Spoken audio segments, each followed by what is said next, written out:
on, I realized that you could learn leadership lessons from anybody.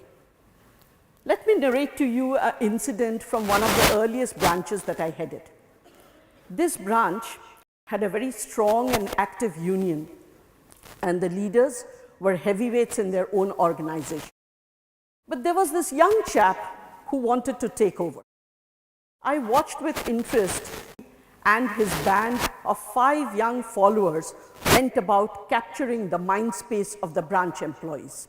The employees used to have difficulties in putting up their bills, which they needed to put up to reimburse themselves for various expenses like medical, travel, etc., as well as for applying for loans for which they were eligible, for instance, for home loans, etc.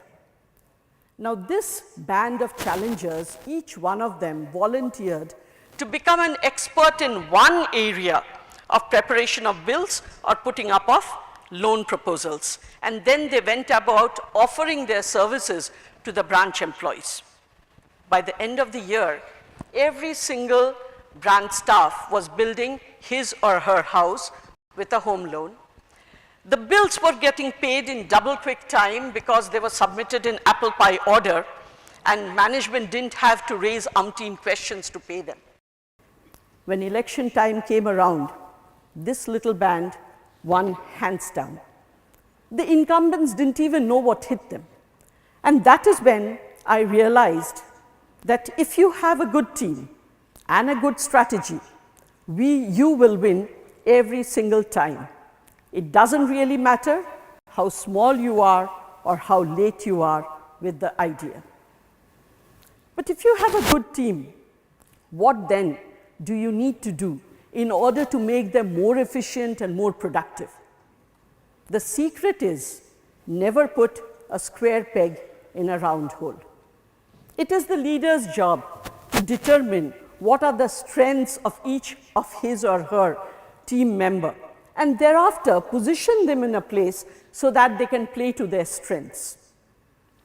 The same young union leader that I talked about was considered a very difficult person because he never gave up a chance to needle management whenever he could.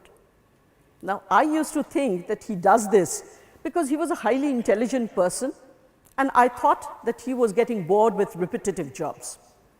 Now, in those days of manual banking, the day-end reconciliation of accounts, called clean cash, was a very important activity.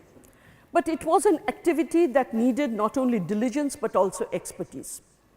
Also in those days, union leaders never did any work for the bank itself. They were not expected to. But I decided that this chap should be challenged with this particular job. And I called him and I told him that if you really want to feel respected, you should be able to do this, so that you can tell not only your followers but everybody else as well that you can manage your union activities as well as a very difficult seat. My peer group of officials were quite disbelieving that this would work. I gave him the job, and believe me, not for one day did I regret it. And that is what happens when you put the right kind of people into the right sockets. You add to the productivity of your team. But what is a good team? How will you determine a team is good? A team is only good when, if the leader or a member steps away, the rest of the team can fill in that breach without missing a beat. I was a branch manager of a small semi-urban branch in Midnapur. That day, my husband had dropped me to the branch on his scooter, and I was just taking the cash out of the vault when somebody came running in and told me that my husband had met with an accident, appeared to be badly injured, and had been taken to a local medicine shop. I don't remember what I did for the next 3 or 4 hours. But as I was returning home with my husband, after having taken him to hospital, got his wounds stitched and dressed, that I remembered that I hadn't closed the cash safe or taken the keys with me, which I needed to have done. No mobile phones. My anxiety kept peaking as I tried to get to a landline in order to call the branch. When I did call them, my team told me, "Don't worry, We've taken care. We've done exactly what was required to be done under the circumstances. We have closed the safe. We have sealed the keys. We've called for a replacement from controlling office. That replacement has already arrived, has tallied the cash, and is now in charge. Please take care of your husband. We are here to hold the fort for you. I didn't know whether I was more proud or more relieved. But you know, for women, this kind of team play is required not only on the office front, but also on the home front. And this is because in India, women continue to remain the primary caregivers. And there will be times when you will need to prioritize family. I got posted to New York, and it was a time of rejoicing because obviously the experience would be huge and it was a big step up in my career. But what about my daughter? She was very young then and she needed special care. My aunt had just retired and she offered to come with me in order to look after her, and things were good. But a year and a half down the line, I got the shock of my life when the immigration attorney told me that we should not again apply for my aunt's extension of visa. She had already got 2 extensions, and he felt that if we applied a third time and the US attorneys refused, she would never be able to get a visa again. So his suggestion was, let her go back, come back after a year, and be with you again for the remaining 1.5 years of your tenure. But what about my daughter? Who'd take care of her? She had got so attached to my aunt as the primary caregiver because my aunt was spending the maximum amount of time with her. The doctors didn't feel that she would do well if I put her into a new situation with totally unknown people. And she did need that special care. What was I to do? My aunt was of the view that I should send my daughter back with her. So also my mother and sister, who promised to help. And my husband said that he would support me in my decision. But at the end of the day, it had to be my decision. Believe me, it's probably the most difficult decision I took in my life, to send her back with my aunt. And the next 365 days were the longest days that I have ever lived. Almost every day I would relive the last moments that I saw my daughter. When I got into the taxi and she put out her hands for me, and I turned my face because I didn't want to see her face crumple up.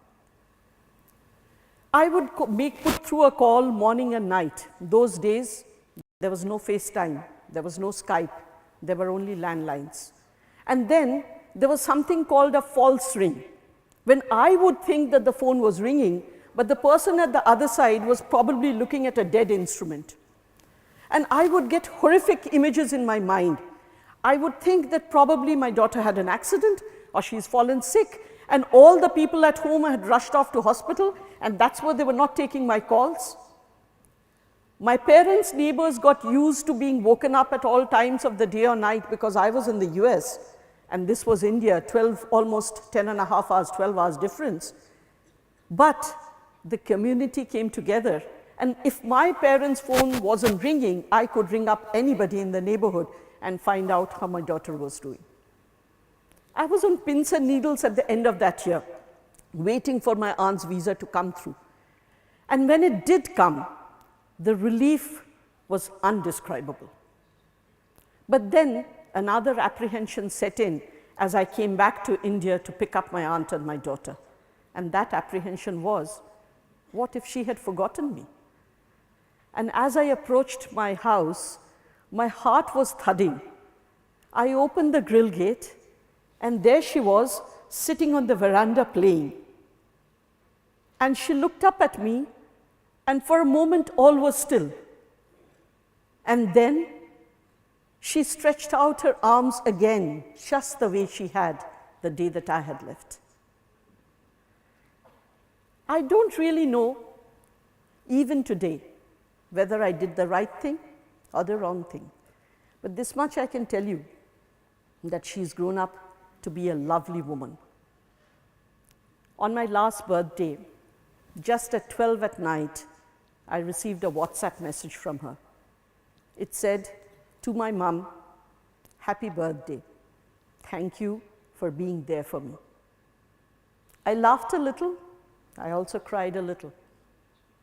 And I tell you these things to illustrate that in a long career, there are decisions to be made. There are challenges to be taken. There are sacrifices to be made. And they have to be done by your family members, by your team members, and of course, by you yourself. You will never know whether it's the right thing or the wrong thing. But if your team play is good on both fronts, then the burden never becomes too heavy to carry. There is one other way in which you can lighten the load. Learn to laugh at yourself. Take yourself lightly. Be grounded. You know, if you step away, somebody else will take your place. And in all probability, they will probably do a better job than you. The word chairman itself has two words, chair and man. You know, the chair is the one that gets the automatic respect. The man has to earn it. I remember it was just about a year after I had taken over as chairman, and I was in London, when a friend sent an SMS saying that either Forbes or Fortune had come with this list of 100 most powerful women and that I should go through it. So I scrolled through the list, and lo and behold, I was on 36th position in that year.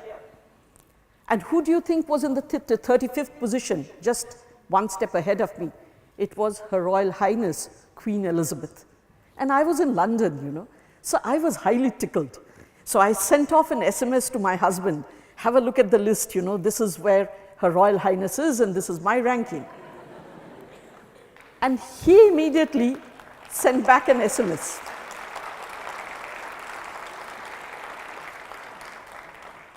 And he immediately sent back an SMS, and it said, she will be on that list till she dies, but you will be off it in 3 years as soon as you retire.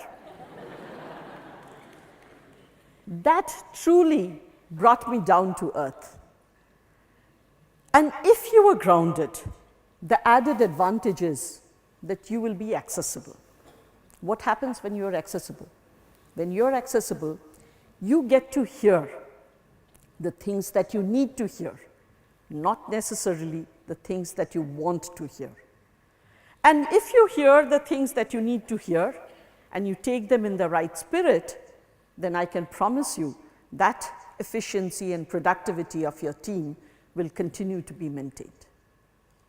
Just two other things before I wind up. One is, be a learner through your life. It's very important for us to keep learning. But who will you learn from? Learn from the people who are proud about the job they are doing.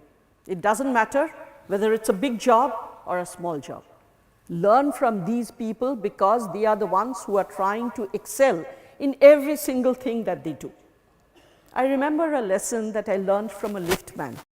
In those days, I was working on the 15th floor of an establishment, and I found that whenever I was stepping into the liftman would push both the 15th and the 16th floor buttons. So I asked him, why did he do that? And he said, ma'am, this lift recently has been skipping the 15th floor every once in a while. I know how busy you are. So in case it skips the 15th floor, you can get off at the 16th floor and walk one step down. It will save your time. And I remembered having done that once or twice in the recent past. And then it struck me that this person had actually internalized the first lesson of risk management. That is, if you know that something will probably go wrong, have a practical backup plan. How many of us do that? We know that something might be going wrong. We know that we need the phone numbers of the ambulance and the fire brigade with us all the time. Do we have it? How many of you have it right now in this hall? Well, there are a few hands, and I'm glad, but most of us don't have it. So approach every situation with a questioning mind and a learner's humility, and you can't go wrong. I love this quote from Brian Herbert. It says, The capacity to learn is a gift.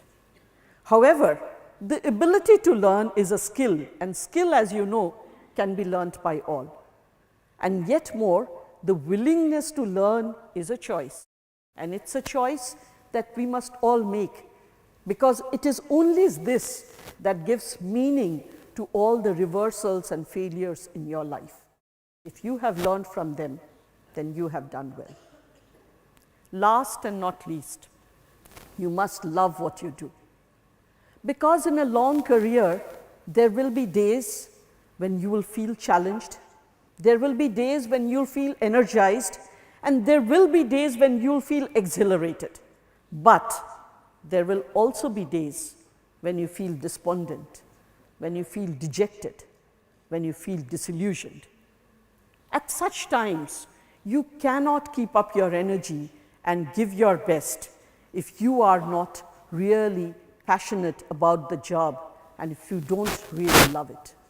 It's truly said that it's a beautiful thing when a career and a passion come together. And if that has happened for you, your 40 years, believe me, will also go in the blink of an eye, just as mine has. Thank you.